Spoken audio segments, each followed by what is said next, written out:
Hi everyone, welcome to job updates Telugu YouTube channel. Friends, Indian institute of technology తిరుపతిలో ఉన్నటువంటి ఐఐటిలో ఖాళీగా ఉన్నటువంటి వివిధ ఉద్యోగాల భర్తీకి నోటిఫికేషన్ అనేది రిలీజ్ చేయడం జరిగింది. ఈ వీడియోలో ఈ నోటిఫికేషన్ యొక్క పూర్తి వివరాలు మీకు తెలియజేయడం జరుగుతుంది. సో ఈ ఉద్యోగాలకు ఎవరైతే అప్లై చేయాలనుకుంటున్నారో వాళ్ళు మెయిన్గా 2 పాయింట్స్ అనేవి గుర్తుపెట్టుకోవాలి. ఒకటి ఏంటి అంటే, చాలామంది క్యాండిడేట్స్ దీనికి అప్లై చేసేటప్పుడు ఏం చేస్తున్నారంటే, వాళ్ళ యొక్క హైయెస్ట్ క్వాలిఫికేషన్ ఒక్కొక్క పోస్ట్కి ఒక్కొక్క క్వాలిఫికేషన్ అడిగి ఉంటారు కదా. సో ఫర్ ఎగ్జాంపుల్ జూనియర్ అసిస్టెంట్కి డిగ్రీ అనుకుందాం. సో డిగ్రీ పెట్టేసి వాళ్ళ యొక్క క్వాలిఫికేషన్ ఇచ్చేటప్పుడు హైయెస్ట్ క్వాలిఫికేషన్ ఏమి అని అడిగినప్పుడు డిగ్రీ పెట్టేసి వదిలేస్తున్నారంట. సో వాళ్ళు ఏం తెలియచేశారు అంటే, జాగ్రత్తగా మీ యొక్క హైయెస్ట్ క్వాలిఫికేషన్ డిగ్రీ అనుకుంటే తప్పనిసరిగా మీరు 10th క్లాసు అలాగే ఇంటర్మీడియట్ తప్పనిసరిగా చదువు ఉంటారు కదా, లేదా డిప్లొమానో ఏదో ఒకటి చదువుంటారు కదా, ఆ డీటెయిల్స్ కూడా అడిషనల్ క్వాలిఫికేషన్స్ కింద యాడ్ చేయండి తప్పనిసరిగా అని మనకి నోట్ ద్వారా తెలియజేయడం జరిగింది. సో ఎవరైతే ఈ ఐఐటి తిరుపతి పోస్టులకు అప్లై చేయాలనుకుంటున్నారో తప్పనిసరిగా వాళ్ళు అడిషనల్ క్వాలిఫికేషన్స్ 10th క్లాస్ నుంచి ఇంటర్మీడియట్ లేదా డిప్లొమా ఇవన్నీ కూడా మీరు యాడ్ చేయాల్సి ఉంటుంది. ఇంకొక పాయింట్ ఏంటంటే, పైన మనకి రెడ్ కలర్లో స్క్రోల్ అవుతుంది, fees payment status will be updated after 3 working days once you make the payment through SBI collect.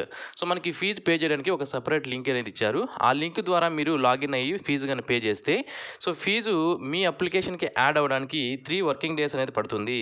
So ఇది మీరు గమనించాల్సినటువంటి అంశం. సో ఫీజు పే చేసేసి వెంటనే వచ్చి మీరు ఇక్కడ చూసుకుంటే మీకు అప్డేట్ అనేది అయి ఉండదు. 3 వర్కింగ్ డేస్లో అవుతుంది అని మనకు క్లియర్గా మెన్షన్ చేశారు. సో ఫీజు పే చేసిన తర్వాత జాగ్రత్తగా చూసుకోండి 3 డేస్లో. ఓకే. సో ఫ్రెండ్స్, ఇక నోటిఫికేషన్ సంబంధించిన వివరాలకు వెళ్తే, మనకి ఐఐటి నుంచి ఐఐటి ఎక్కడ ఉంది అంటే తిరుపతిలో ఉంది. ఈ తిరుపతిలోనే మీకు పోస్టింగ్స్ అనేవి ఉంటాయి. ఈ ఇండియన్ ఇన్స్టిట్యూట్ ఆఫ్ టెక్నాలజీ ఏదైతే ఉందో దాంట్లోనే మీకు పోస్టింగ్స్ అనేది ఇవ్వడం జరుగుతుంది. ఇక్కడ చూసుకుంటే మనకి మొత్తం 15 రకాల వేకెన్సీస్కి అయితే నోటిఫికేషన్ అనేది రిలీజ్ చేశారు. ఇందులో అన్నిటికీ కూడా 2 పోస్టులకు తప్ప మిగిలిన వాటికి అన్నిటికీ కూడా ఎక్స్పీరియన్స్ అనేది అడగడం జరిగింది. సో ఎక్స్పీరియన్స్ కూడా చాలామంది దేనికి అడిగారంటే, గవర్నమెంట్ లేదా సెమీ గవర్నమెంట్లో వర్క్ చేసి ఉండాలి అని అడగడం జరిగింది. సో కొన్ని పోస్టులకు మాత్రం జూనియర్ అసిస్టెంట్ మరియు జూనియర్ టెక్నీషియన్ పోస్టులకు మాత్రమే ఎటువంటి ఎక్స్పీరియన్స్ లేకుండా కొన్ని పోస్టులు ఉన్నాయి. అవి ఏంటివి అనేది తెలియజేస్తాను. ఇక్కడ మనకి అఫీషియల్ నోటిఫికేషన్లకు వెళ్ళిన తర్వాత చూడండి, జూనియర్ అసిస్టెంట్ పోస్ట్ ఏదైతే ఉందో దీనికి ఫస్ట్ క్లాస్ బ్యాచిలర్స్ డిగ్రీ అనేది కంప్లీట్ చేసి ఉండాలి. With knowledge of computer operations అనేది ఉండాలి. ఓకే. సో బ్యాచిలర్స్ డిగ్రీ ఉండి కంప్యూటర్స్ పైన నాలెడ్జ్ అనేది ఉంటే దీనికి అప్లై చేసుకోవచ్చు. లెవెల్ 3 పే మ్యాట్రిక్స్ ద్వారా 21,700 నుంచి 69,100 వరకు శాలరీ మెన్షన్ చేయడం జరిగింది. సో ఇది బేసిక్ పే. 21,700 అనేది మనకి బేసిక్ పే. దీనికి హెచ్ఆర్ఏ, టీఏ, డిఏ ఇతర అలవెన్సెస్ అన్నీ కలుపుకొని, అందులోనూ ఐఐటి అంటే ఇన్స్టిట్యూట్ కాబట్టి మనకి శాలరీస్ మీకు స్టార్టింగ్లోనే 35,000కు పైగా వచ్చే అవకాశం అయితే ఉంటుంది. మొత్తం ఇందులో 4 వేకెన్సీస్ ఉన్నాయి. అన్రిజర్వ్డ్ 1, ఓబీసీకి 1, ఎస్సీకి 1, ఎస్టీ వారికి 1 వేకెన్సీ రిజర్వ్ చేయబడింది. ఇంకొకటి ఏంటి, మనకి ఎక్స్పీరియన్స్ లేని పోస్ట్ ఏంటి అంటే, మనకి జూనియర్ టెక్నీషియన్ సంబంధించి ఇక్కడ చూడొచ్చు. మనకి జూనియర్ టెక్నీషియన్ సంబంధించి ఏదైతే కెమిస్ట్రీ వేకెన్సీ ఉందో, బ్యాచిలర్స్ డిగ్రీ ఇన్ కెమిస్ట్రీ చేసి అట్లీస్ట్ 60% మార్క్స్ లేదా ఈక్వలెంట్ క్వాలిఫికేషన్ ఉన్న వాళ్ళు ఈ జూనియర్ టెక్నీషియన్ కెమికల్కి అప్లై చేయవచ్చు. దీనికి కూడా సేమ్ శాలరీ అనేది ఉంటుంది. ఒక పోస్ట్ ఉంది, అది కూడా అన్రిజర్వ్డ్ కాబట్టి ఏ క్యాస్ట్ అనేది దీనికి పోటీ పడే అవకాశం అయితే ఉంటుంది.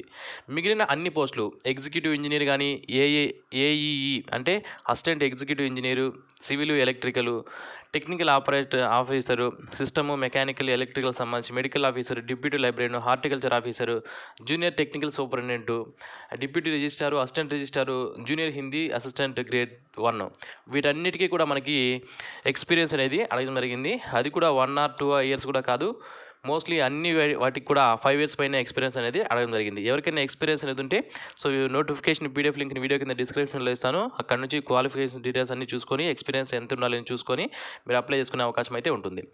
సో ఈ పోస్టులకు మీరు ఏ విధంగా అప్లై చేయాలంటే, అప్లై చేసుకునే లింక్ నేను ఈ వీడియో కింద డిస్క్రిప్షన్లో అయితే మీకు ప్రొవైడ్ చేస్తాను. సో ఇది అప్లికేషన్ మీరు అప్లై చేసుకోవాల్సిన లింక్. సో లింక్ని అయితే వీడియో కింద డిస్క్రిప్షన్లో ప్రొవైడ్ చేస్తాను. అక్కడ నుంచి మీరు అప్లై చేసుకోవచ్చు. అండ్ మీరు అప్లై చేసేటప్పుడు తప్పనిసరిగా ఇక్కడ ఇచ్చినటువంటి డాక్యుమెంట్స్ ఏవైతే ఉన్నాయో వాటన్ని స్కాన్ చేసి అప్లోడ్ చేయాల్సి ఉంటుందని క్లియర్గా మనకి మెన్షన్ చేయడం జరిగింది. మీ యొక్క క్వాలిఫికేషన్ సర్టిఫికేట్స్ అప్లోడ్ చేయాలి.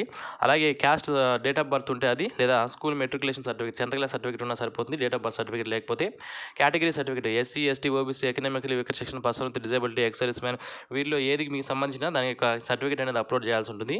ఎవరైతే సెంట్రల్ గవర్నమెంట్ కానీ, స్టేట్ గవర్నమెంట్లో కానీ, సెమీ గవర్నమెంట్లో కానీ, వివిధ ఆర్గనైజేషన్స్లో, అటానమస్ బాడీస్లో వర్క్ చేస్తుంటారో వాళ్ళు నో నో అబ్జెక్షన్ సర్టిఫికేట్ ఎన్ఓసిని అప్లోడ్ చేయాల్సి ఉంటుంది. ఎక్స్పీరియన్స్ అడిగినారు కదా కొన్ని పోస్టులకి, దానికి తప్పనిసరిగా ఈ ఎన్ఓసిని అప్లోడ్ చేయాల్సి ఉంటుంది. నెక్స్ట్ ఎక్స్పీరియన్స్ సంబంధించి ఏమైనా మీకు అప్లికేబుల్ అయితే అవి మీరు పెట్టాల్సి ఉంటుంది. శాలరీ స్లిప్లు కూడా పెట్టాల్సి ఉంటుంది, మనకి ఇక్కడ క్లియర్గా మెన్షన్ చేయడం అనేది జరిగింది. అలాగే కొన్ని పోస్టులకి ఎక్స్పీరియన్స్ అనేది అడగలేదు కదా, దానికి మీరు ఎటువంటి శాలరీ స్లిప్లు పెట్టాల్సిన అవసరం అనేది లేదు. ఇక అప్లికేషన్ ఫీజు విషయానికి వస్తే ₹200 అప్లికేషన్ ఫీజు అనేది పే చేయాలి. అప్లికేషన్ ఫీజు పే చేయడానికి సెపరేట్ లింక్ అనేది ఉంది.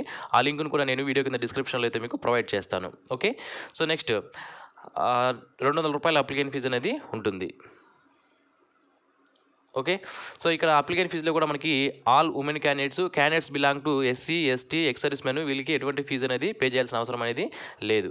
సో నెక్స్ట్ వచ్చి మనకి మీరు ఒకవేళ అప్లై చేయాలనుకుంటే సపరేట్గా మీకు కనుక క్వాలిఫికేషన్స్ ఉంటే 2-3 పోస్టులకి లేదా మీకు ఎన్ని పోస్టులు క్వాలిఫికేషన్ ఉంటే అన్ని పోస్టులు కూడా అప్లై చేసుకోవచ్చు. కాకపోతే సపరేట్గా ఫీజు అనేది మీరు పే చేయాల్సి ఉంటుంది.